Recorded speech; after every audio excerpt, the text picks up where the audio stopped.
Thank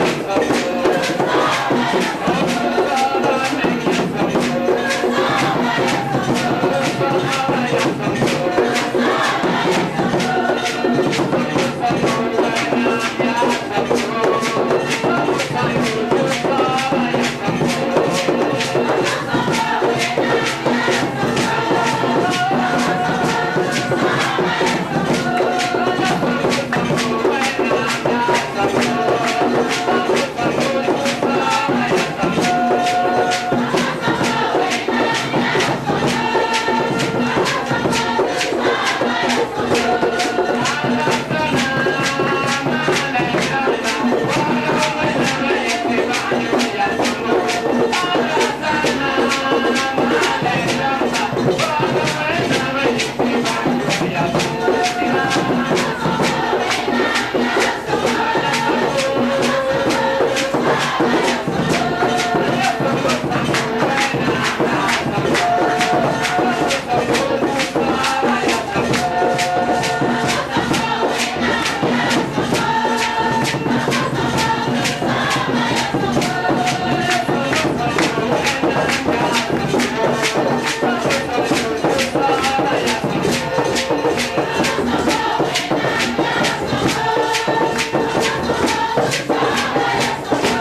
Yes.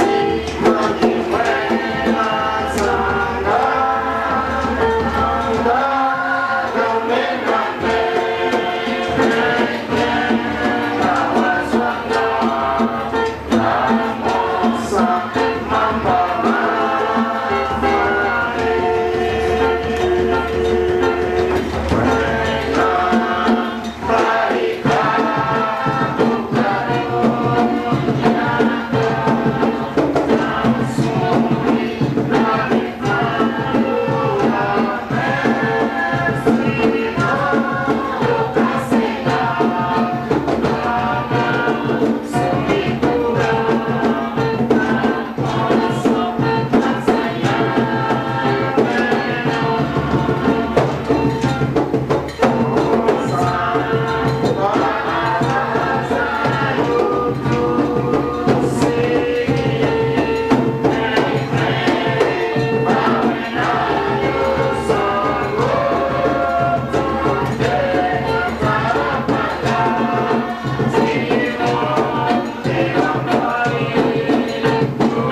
conjugués entre ses mains.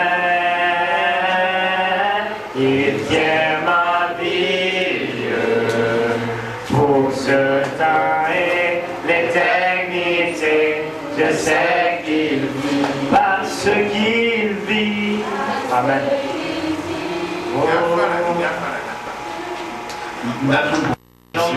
Que le nom de Jésus soit glorifié. Premièrement, je rends grâce à Dieu. Je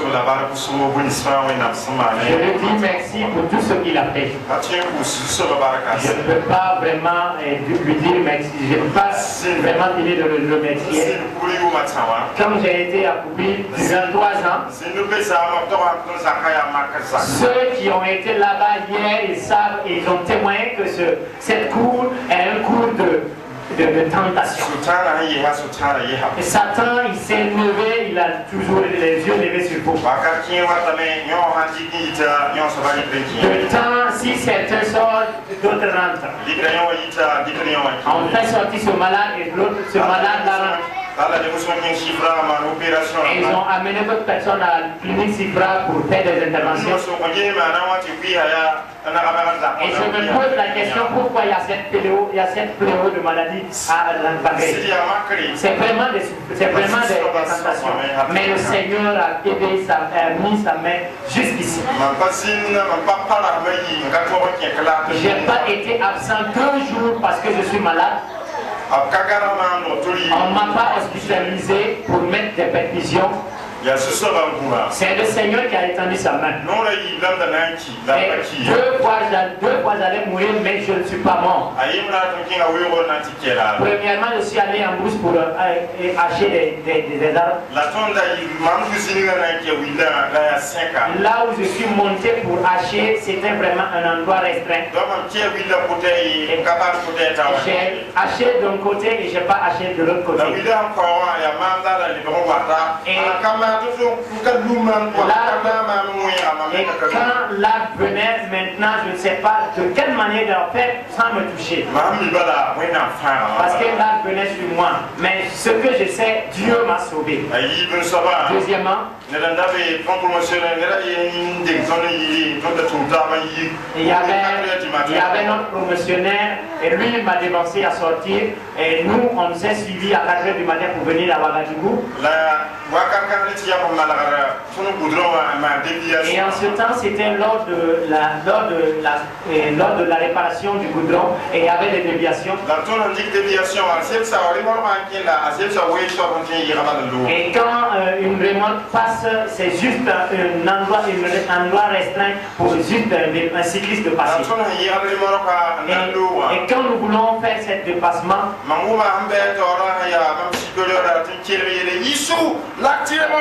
et le supérieur m'a dit, Issou, range-toi, il y a un remorque. Parce qu'il se suivait en deux et celui qui était derrière a demandé pour passer, mais celui de devant a réfugié. Et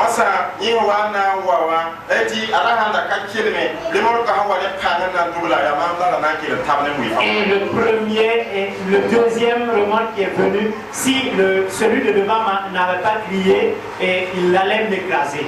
Je rends grâce à Dieu pour la vie que Dieu m'a donnée.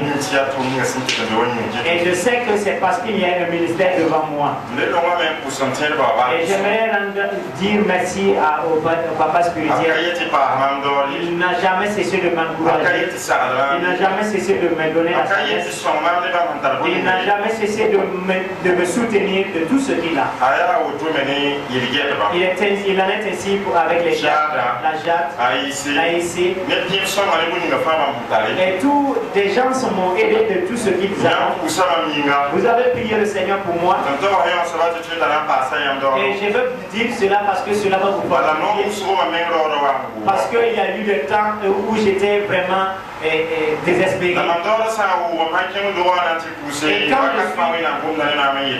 je suis dans le désespoir et que je pars à l'église pour prier, le Seigneur continue de dire, je suis avec toi. Je suis avec toi. C'est parce que je t'ai choisi. Je suis avec toi. Je t'ai choisi. Et je suis fortifié à chaque fois. Et je sais que c'est grâce à vos prières que le Seigneur vous fortifie notre Jésus. Au nom de Jésus-Christ. Et dans notre promotion, nous sommes tous sortis. Et il y a un de notre promotionnaires, il y a son épouse qui est décédé et qui est chose grave.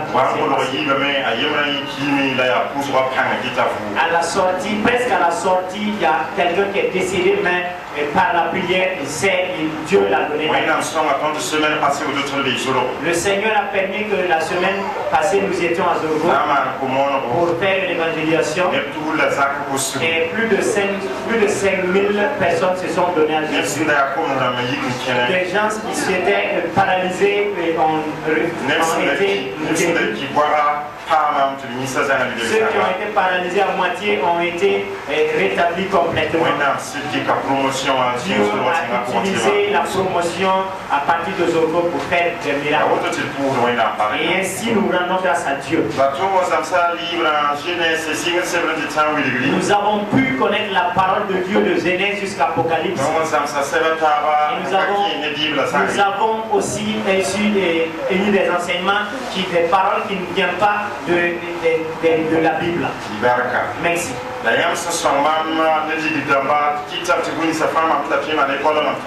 Vous qui m'avez soutenu financièrement, ce que je devrais faire à l'école, j'ai pu le faire.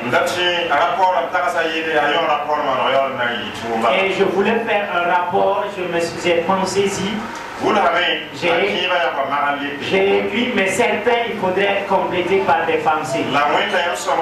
Mais grâce à vous, j'ai obtenu des papiers et que d'autres n'ont pas pu avoir ces papiers-là. Et ces aiguilles qui sont tirées par des docteurs, si j'ai pu avoir cette connaissance, cela va aider dans le ministère du Seigneur. Et vraiment, Dieu a permis que je puisse avoir vraiment une bibliothèque. Et je demande encore la prière. Au nom de Jésus. Maintenant, je vais demander à ceux compris, prendre nos Bibles. Nous allons faire lecture dans Hébreux chapitre 12, le verset 1 à 3. Et nous allons maintenant Hébreux. Chapitre 12. Hébreux, le verset 1 à 3.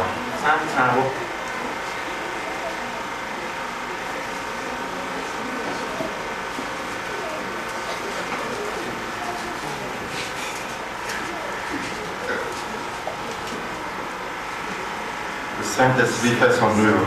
Le papa avait préparé aussi pour lire cela.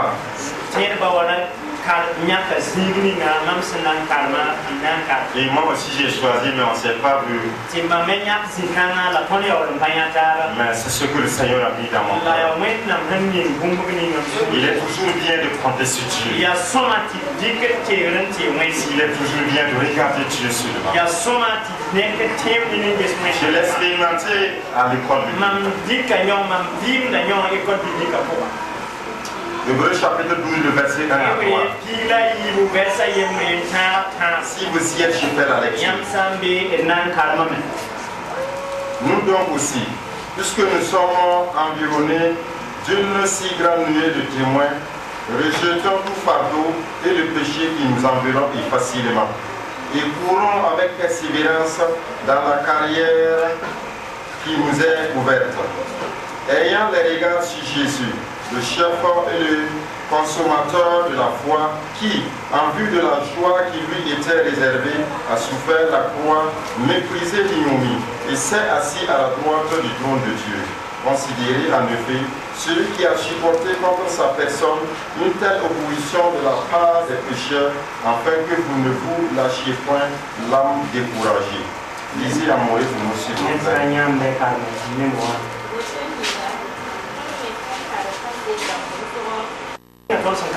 Il s'agit de ceux de l'hébreu qu'on avait écrit.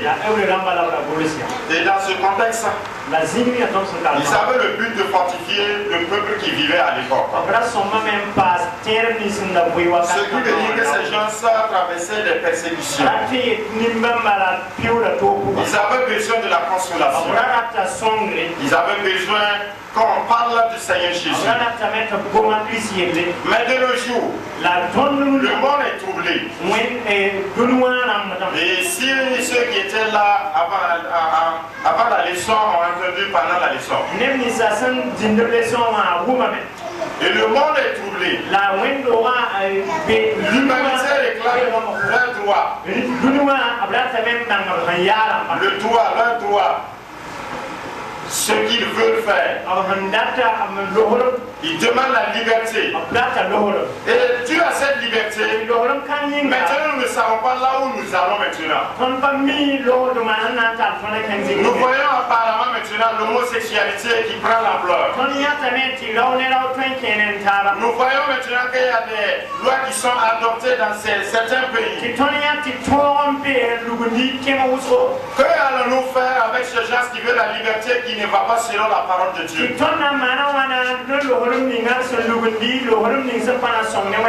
Peuple de Dieu, les dirigeants même se cherchent. Les chefs d'État se cherchent. Ils ne savent même pas là où trouver la solution. Pour résoudre le problème de la société.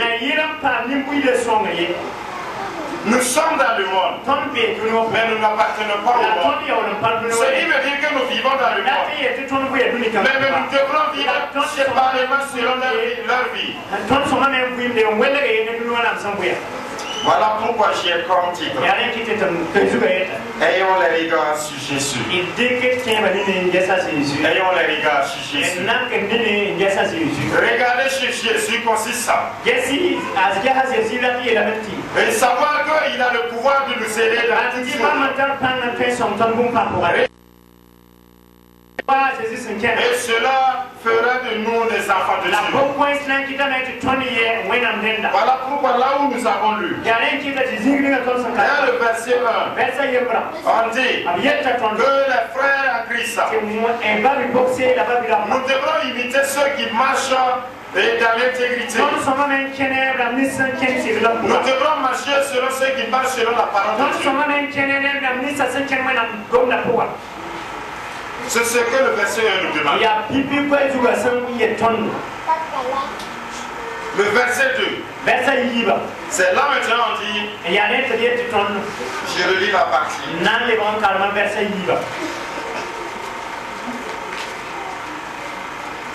Ayons les regards sur Jésus. Chef fort de la consommateur. De la foi. Qui a vu de la joie qui lui était réservée, a souffert la croix, méprisé l'ignominie, et s'est assis à la droite du trône de Dieu. Il nous rappelle ce que le Seigneur Jésus a traversé. Cela dépasse souvent nos pensées. Pourquoi? Un Dieu qui s'est incarné.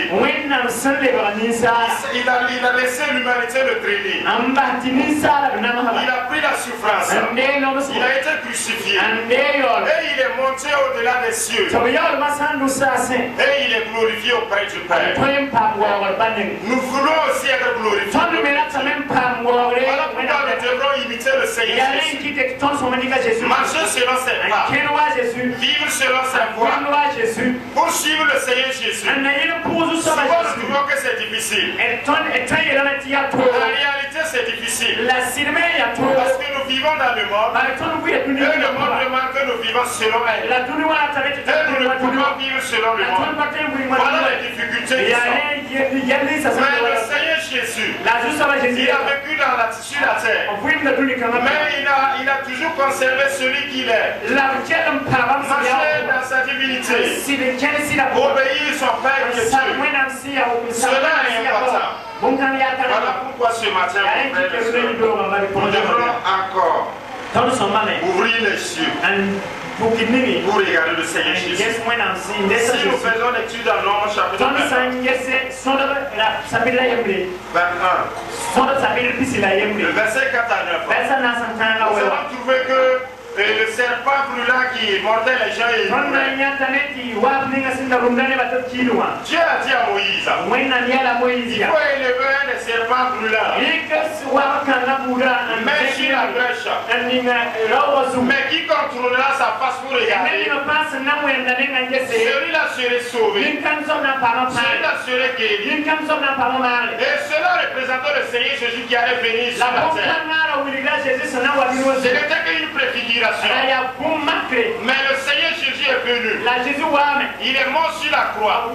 Ce qui veut dire que tout ce que nous avons besoin, trouver notre pasteur, le Seigneur Jésus, est la solution de notre problème. Il va nous sauver de la situation que nous traversons. Il va venir nous aider. Mais si nous n'acceptons pas pour regarder, nous allons mourir. Nous n'allons pas pouvoir survivre. Le problème qui est là, cela va nous aboutir. Il suffisait aux Hébreux à ce temps, au temps de Moïse, si tu lèves ta tête, tu regardes le serpent brûlant, tu es guéri. Mais celui qui refuse, celui qui se condamne lui-même, il va mourir. Parce qu'il n'a pas regardé le salut. Mais le Seigneur Jésus est celui-là qui le sauve. Mes frères et mes soeurs, les temps sont devenus difficiles. Le monde bouleversé. Tout le monde a peur. Tout le monde a peur. Les soldats ont peur. Les militaires ont peur. Malgré qu'ils portent des armes. Mais qui est la solution de toutes choses? On cherche d'emploi, il n'y en a pas. Dieu est la solution de toutes choses. La famine. Dieu est la solution de toutes choses. C'est bien vrai que le Seigneur a dit. En fin de temps, il y aura des guerres. La famine. Mais ceux qui vont survivre, ceux qui vont persévérer, selon sa parole, seront ceux qui vivront avec l'éternel. C'est pour dire que le Seigneur savait que le temps viendra difficile. Le Seigneur Jésus savait. Voilà pourquoi je me pose toujours la question. Pourquoi le Seigneur Jésus-Christ avait dit, est-ce que si je reviendrai sur la terre, je viendrai là, je verrai la foi. Je verrai les gens qui croient toujours à moi. Est-ce que la foi, les gens vont le gâter? Parce que le monde est bouleversé. Et l'église est bouleversée. C'est la circonstance que nous traversons. Mais le Seigneur est celui qui peut nous aider. Ne mettons pas notre regard ailleurs. Mettons sur le Seigneur. Mais malheureusement, comme les gens ne regardent plus le Seigneur, ils conçuent les hommes, conçuent des gens, conçuent des frères, conçuent des pasteurs, conçuent des diacres, conçuent des anciens. Voilà pourquoi il y a la défaillance. Voilà beaucoup de personnes tombent. Ils tombent parce qu'ils ne regardent pas Jésus. Ils regardent celui qui est lui, il voit. Et il a oublié. Le Seigneur Jésus est le chemin. Il est la vérité. Et il est la vie. Il ne peut aller auprès du Père si ce n'est pas parti. Si ce n'est pas par le Seigneur Jésus. Ce matin, mes frères et mes soeurs, le Seieur nous interpelle. Regarde le Seigneur Jésus. Et tu pourras surveiller à toutes choses. Ne dis pas. Et quand tu comptes sur un homme, et quand on dit ça, c'est aller très loin. Et quand on vit seulement, tu n'es pas toujours par un homme pour faire quelque chose pour un homme. Même quand je prêche ici, ça veut dire c'est Dieu qui me donne ses paroles, je me donne. Dieu ne descend plus pour parler comme il me parlait avec Moïse. Également pour faire du bien à quelqu'un. Dieu peut utiliser toujours toujours des hommes pour le faire. Il peut toujours utiliser les responsables pour le faire. Mais quand on dit regarde le Seigneur Jésus, ça veut dire que tout ce que les gens vont faire là, on reconnaît que celui qui vit au-delà des cieux, et c'est lui qui donne l'autorité. Et s'il ne dit pas un mot, quelque chose ne peut pas se faire. Mais si quand on conçut des hommes, quand ils vont te décevoir, parce que c'est l'argent que tu cherchais, pourquoi que ton oncle là, quand il vient, il ne l'a pas fait. Maintenant c'est devenu un problème, parce que tu comptais sur ton oncle.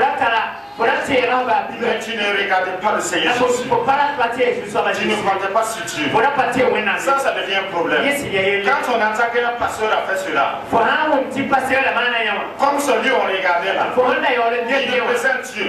Il est infaillible. Et comme il est faillible maintenant, et cela amène la chute également. Parce que tu n'as pas le regard vers le Seigneur Jésus. Voilà pourquoi nous ne devrions pas regarder l'homme. Quand tu regardes le diacre là, quand tu vas voir un diacre tomber, toi aussi tu vas tomber.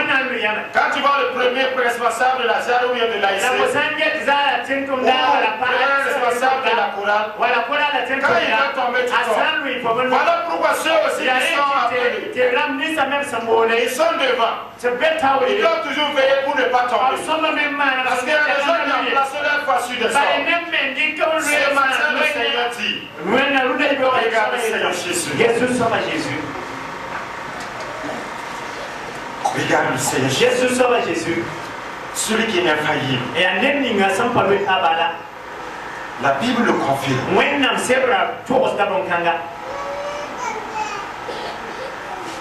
Regarde le Seigneur Jésus. Et ce que tu as besoin, il peut le faire. Même si ça tarde. Cela ne veut pas dire que c'est impossible. Regarde toujours le Seigneur Jésus. J'aime l'apôtre Paul. Il dit, qu'est-ce qui peut m'écarter de l'amour de Dieu? Sa hauteur, sa profondeur. Rien. Il est déterminé. Il connaissait son but. Il court la course pour la vie éternelle. Et celui qui court pour la vie éternelle, les circonstances du monde vont venir. Souvent nous serons affaiblis, ça c'est clair. Mais le Seigneur va toujours nous fortifier. Il va toujours nous aider. Il va ouvrir les portes. Regarde le Seigneur Jésus. Regarde le Seigneur Jésus.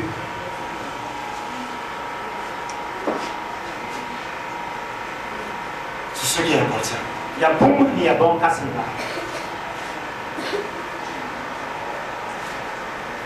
C'est ce qui est important. Ne dites pas, mon père n'a pas fait ça. Ma mère n'a pas fait ça.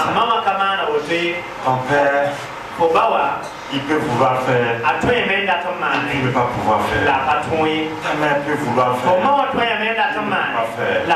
Regarde le Seigneur Jésus.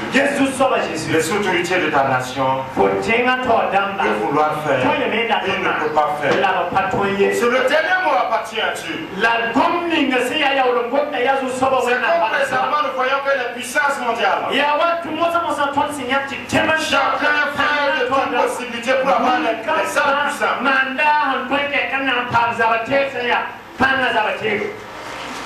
On ne sait pas si c'est ça qui va faire prendre la fin du monde.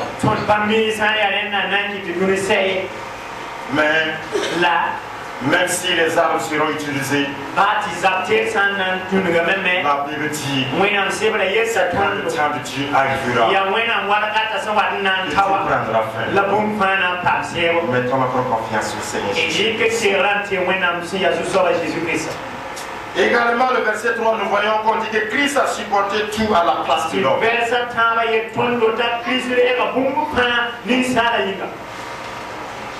Ce qui veut dire que si nous regardons le Seigneur Jésus-Christ, nous allons tout laisser et puis regarder le Seigneur Jésus marcher selon ses pas.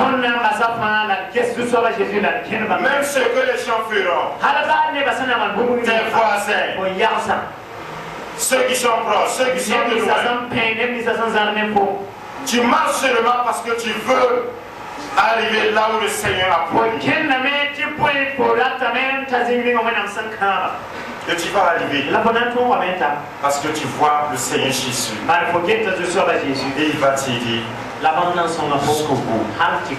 Que le Seigneur nous bénisse. Amen. J'ai reçu ce que nous avons lu.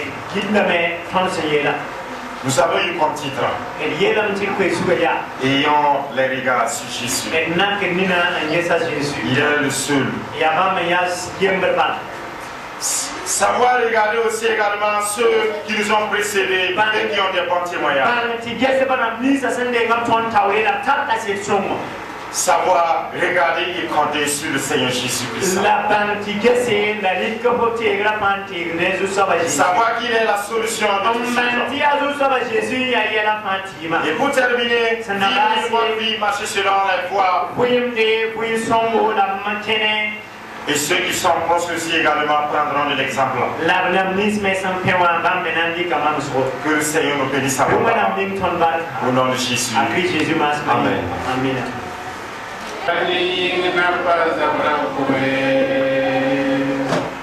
Amen.